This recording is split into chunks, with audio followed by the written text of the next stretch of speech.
নমস্কার বন্ধুরা, তোমরা সবাই কেমন আছো? আশা করি সবাই ভালো আছো। আর আমিও অনেক অনেক ভালো আছি। আজকে আমরা চলে এসেছি কলকাতা আন্তর্জাতিক বইমেলায়। প্রায় সন্ধে নাগাদ আমরা বেরিয়ে পড়েছিলাম খড়দা স্টেশনের উদ্দেশ্যে।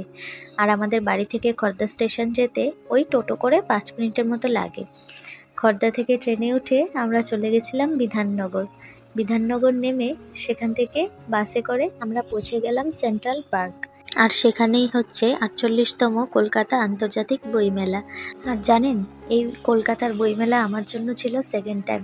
গত বছরও আমি গেছিলাম, আর এই বছর গেছিলাম একদম লাস্ট দিন, মানে 9ই ফেব্রুয়ারি বইমেলার শেষ দিন ছিল। ওই দিনই আমরা সন্ধেবেলায় বেরিয়ে গেছিলাম, কারণ বইমেলায় যাব না সেটা তো হয় না। বই কিনি বা না কিনি, কিন্তু বইমেলা না গেলে ভালো লাগে না। আর দেখুন, কথা বলতে বলতে আমরা পৌঁছেও গেলাম। কি উপচে পড়া ভিড় যে ছিল শেষ দিন।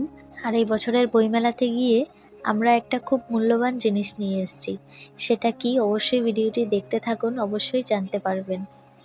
তাছাড়া এবছরের বইমেলা অর্থাৎ 2025 সালের বইমেলার থিম কান্ট্রি ছিল জার্মানি।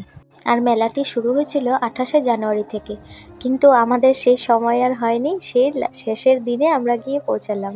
আর দেখুন, এখানে বইমেলার পাশাপাশি মানে প্রত্যেক দিনে নাকি কিছু না কিছু অনুষ্ঠানের ব্যবস্থা ছিল। আমরা যেদিন গেলাম সেদিন গান বাজনার, কুইজ, বিভিন্ন আবৃত্তির বিভিন্ন প্রোগ্রাম চলছিল। জানেন, আমি প্রত্যেক বছর বইমেলাতে যেতে পছন্দ করি। গত বছরও এখানে ছিলাম, কিন্তু ছোটবেলা থেকে মায়ের সাথে বইমেলায় যেতাম। বই আর পড়াশোনার দিকে মন ছিল না, অন্য বইয়ের থেকে আমার নজর যেত সে ড্রয়িংয়ের বুক, কারণ আমি ড্রয়িং করতে খুব ভালোবাসি। ড্রয়িংয়ের বুক এসব দেখতাম। আর প্রত্যেক বছর বাড়িতে আসার সময় ওই হাতে করে একটা ড্রয়িংয়ের বুক ঝুলিয়ে নিয়ে আসতাম। আর দেখুন, এখন আমরা আছি যে স্টলটির সামনে, সেটি হচ্ছে সেই স্টলটির টানে টানে টাবাই প্রত্যেক বছর ছুটে যায়। টাবাইয়ের প্রিয় স্টল সেটি, গীতা প্রেস। আর আপনাদের একটু আগে বলছিলাম না যে এবারের বইমেলা থেকে একটি মূল্যবান জিনিস নিয়ে এসেছি। আর সেই মূল্যবান জিনিসটি এই স্টল থেকেই নেওয়া। স্বামী রামসুখ দাসের লেখা গীতা। গীতা তো অনেক পড়েছি আমরা, মানে ইসকনের যে গীতা হয় সেই গীতা পড়তাম আমরা, আমি পড়েছি, টাবাই পড়তো। বলা হয়ে থাকে স্বামী রামসুখ দাসের লেখা এই গীতা সব থেকে ভালো। গীতা ভালো মন্দ তো আর হয় না, গীতার সব গীতাই ভালো। কিন্তু আমরা এই গীতাটি নেওয়ার অনেক দিন আগে থেকেই ইচ্ছে ছিল।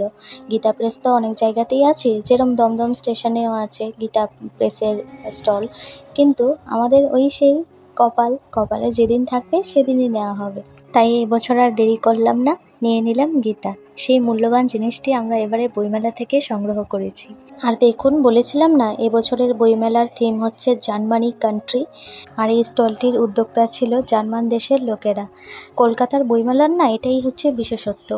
এখানে প্রত্যেক বছর বিভিন্ন দেশের নামে বইমেলাটি থিম করা হয়ে থাকে। যেরকম এবছর হয়েছে জার্মানি, আর গত বছরও তো এসেছিলাম, গত বছর হয়েছিল বাংলাদেশ। আমাদের ত্রিপুরাতেও তো বইমেলাতে গেছি, কিন্তু কলকাতার ওই বিশেষত্ব একটাই, যে কলকাতার বইমেলা আন্তর্জাতিক বইমেলা হয়ে থাকে। আর দেখুন, এখান থেকে বেরিয়ে তার পাশেই একজন দাদা কি সুন্দর একটা সানাইয়ের মতো, একটা সানাই না, এটার নাম অবশ্য আমি নিজেও জানি না, আমরা টিভিতে দেখতাম সেটা, খুব সুন্দর করে উনি বাজাচ্ছিল। আর বইমেলার পাশাপাশি বই থাকবে আর খাওয়া দাওয়া থাকবে না, বাঙালি মানেই তো খাওয়া দাওয়া। আর বাঙালির জায়গায় খাওয়া দাওয়া থাকবে না, সেটা তো হতেই পারে না। দেখুন, কাশ্মীরের একটি স্টল দেওয়া হয়েছিল। এখানে বিভিন্ন ড্রাই ফ্রুটস, তারপর কি একটা এটা কাশ্মীরের চায়ের মতো পাওয়া যায়, সেটা পাওয়া যাচ্ছিল। আর বিভিন্ন বিরিয়ানির দোকান, তারপর বার্গার, পিৎজা, মানে কি দোকান খাওয়ার ছিল না, সব রকম দোকানই ছিল। কিন্তু ওই দিন আমরা ওইখান থেকে কিছুই খাওয়া দাওয়া করিনি। তার একটাই কারণ, ওই দিন ছিল একাদশী। আর একাদশীতে তো আমরা বাইরে খাওয়া দাওয়া করি না, তাই ওই দিন বইমেলাতে গিয়ে ঘুরে এসেছি, আর কিন্তু কিছু খাওয়া দাওয়াটা করতে পারিনি। কিন্তু এটাই খুশি যে আমরা সেই গীতা নিয়ে এসেছি, আর সেটাই ছিল ওই দিনকার আমাদের সবথেকে বড় পাওয়া। আর দেখুন, এখন আমরা যে স্টলটির সামনে এসেছি সেই স্টলটির নাম দেওয়া হয়েছে জাগো বাংলা। কি সুন্দর করে একটি ঘর বানানো হয়েছে। আর এই ঘরটির ভেতরে গিয়ে দেখতে পেলাম, প্রথমে বাইরে থেকে বুঝতে পারিনি, ভেতরে গিয়ে জানতে পারলাম এটি আমাদের মাননীয় মুখ্যমন্ত্রী শ্রীমতী মমতা ব্যানার্জির নেতৃত্বে দেওয়া। আর ভেতরে গিয়ে দেখলাম, মানে কি বলবো, আমি এখানে পলিটিক্সের ব্যাপারে কিন্তু কিছু যাচ্ছি না, আপনারা সেরকম কিছু ভাববেন না।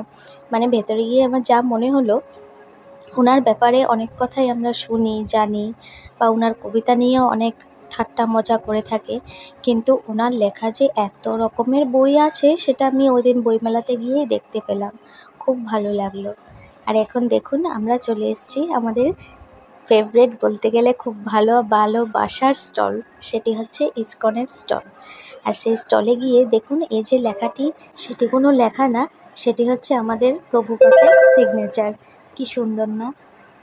এই বইটি এত ভালো লাগলো, খুবই সুন্দর সিগনেচার দেওয়া প্রভুপাদের, খুব সুন্দর প্রভুপাদের জীবনী নিয়ে এই বইটি তৈরি করা। আর দেখুন আমরা তখন বাইরে বেরিয়ে যাচ্ছিলাম, মানে আমাদের বইমেলা পুরোপুরি কমপ্লিট দেখা। বাইরে যাওয়ার পথে এই কাকুর সাথে দেখা হলো। মানে আমি আপনাদের ডিটেলসে পরে জানাবো কাকুর ব্যাপারে। কাকুটি চিৎকার করে করে পেন বিক্রি করছিল। তো আমরা গেলাম, যে কাকুটির আশেপাশে কেউ ছিল না। আর কাকুটি জানেন দৃষ্টিহীন ছিল, চোখেও দেখতে পাচ্ছিল না, কিন্তু উনি চিৎকার করে করে পেন বিক্রি করছিল। আর আশেপাশে সেরম বিভিন্ন স্টলে যতটা ভিড় দেখা যাচ্ছিল, কাকুর আশেপাশে কেউ ছিল না। তাই আমি আর টাবাই মিলে গেলাম কাকুর কাছে, যে দুটো পেন নিই আমরা। আর দেখুন গিয়ে কাকুটির সামনে গিয়ে জানতে পারলাম পেনটি কিন্তু কোনো সাধারণ কলম নয়, সেটি ছিল পরিবেশ বান্ধব কলম। মানে এটা বুঝতে পারলেন? মানেটা হচ্ছে এই পেনটি বানানো কাগজের তৈরি। আর কাগজের তৈরি বলে পেনটি যে কোনো নরম কিছু হবে তা কিন্তু না, বেশ শক্ত ছিল, শক্তপোক্ত ছিল, লেখা ভালো, কালি ভালো। আর কলমটি যে শুধু কাগজের তৈরি তা কিন্তু না, কলমটির পেছনে একটি দানা আছে। সে দানাটা কিসের জানেন?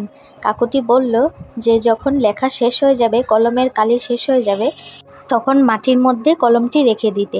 আর কলমটি মাটির সাথে মিশে যাবে, আর কলমটির পেছনে একটি দানা আছে, সেই দানা থেকে বিভিন্ন রকমের গাছ সৃষ্টি হবে। মানে একটি দানা থেকে একটি গাছের সৃষ্টি হবে, কিন্তু কোন কলমে কী দানা সেটা কেউ জানে না। সেটা টমেটোর দানা হতে পারে, বা বেগুন গাছের দানা, যে কোনো গাছের দানাই হতে পারে।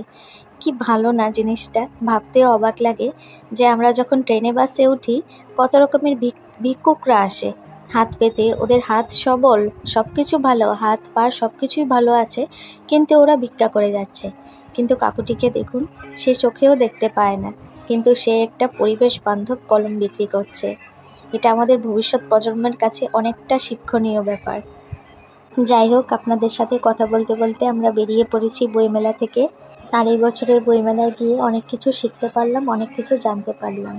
পরিবেশ কিভাবে বাঁচানো সম্ভব হবে, পরিবেশকে কিভাবে আমরা বাঁচাতে পারবো, সে কাকুর কাছ থেকেই আমরা শিখতে পেলাম। তো আজকের এই ভিডিওটি আপনাদের কেমন লাগলো অবশ্যই জানাবেন। ভালো লাগলে অবশ্যই লাইক, কমেন্ট আর সাবস্ক্রাইব করতে কিন্তু একদম ভুলবেন না। বাই।